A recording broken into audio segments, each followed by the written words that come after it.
In the early 1950s, a book was released titled Choose Life, The Biblical Call to Revolt.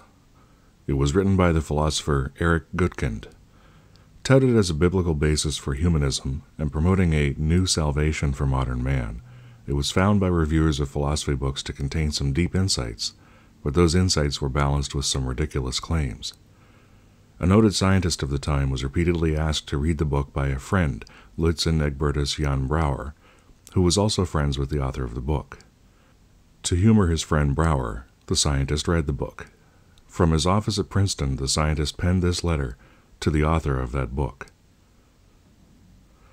Dear Mr. Gutkind, inspired by Brouwer's repeated suggestion, I read a great deal in your book, and thank you very much for lending it to me. With regard to the factual attitude to life and to the human community, we have a great deal in common.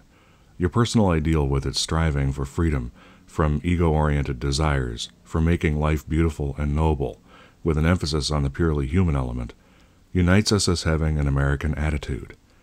Still, without Brouwer's suggestion, I would never have gotten myself to engage intensively with your book because it is written in a language inaccessible to me.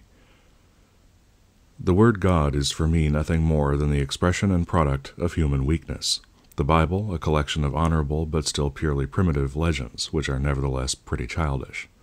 No interpretation, no matter how subtle, can, for me, change this. For me, the Jewish religion, like all other religions, is an incarnation of the most childish superstition.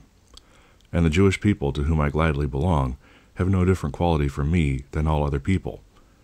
As far as my experience goes, they are also no better than other human groups, although they are protected from the worst cancers by a lack of power. Otherwise, I cannot see anything chosen about them. In general, I find it painful that you claim a privileged position and try to defend it by two walls of pride, an external one as a man and an internal one as a Jew.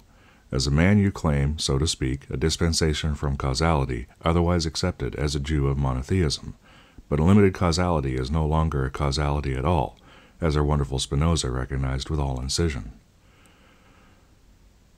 Now that I have quite openly stated our differences in intellectual convictions, it is still clear to me that we are quite close to each other in essential things, i.e. in our evaluation of human behavior.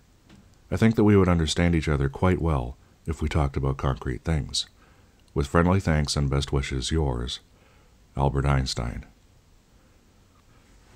It boggles my mind that theists continuously claim Einstein was a scientist who believed in their idea of God, a personal God.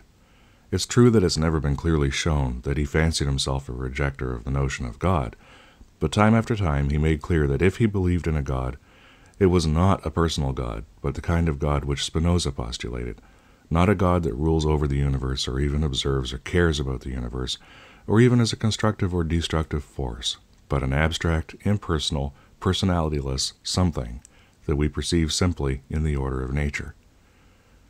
So, theists, while Einstein may not have formally rejected all notions of God, he certainly rejected your personal God.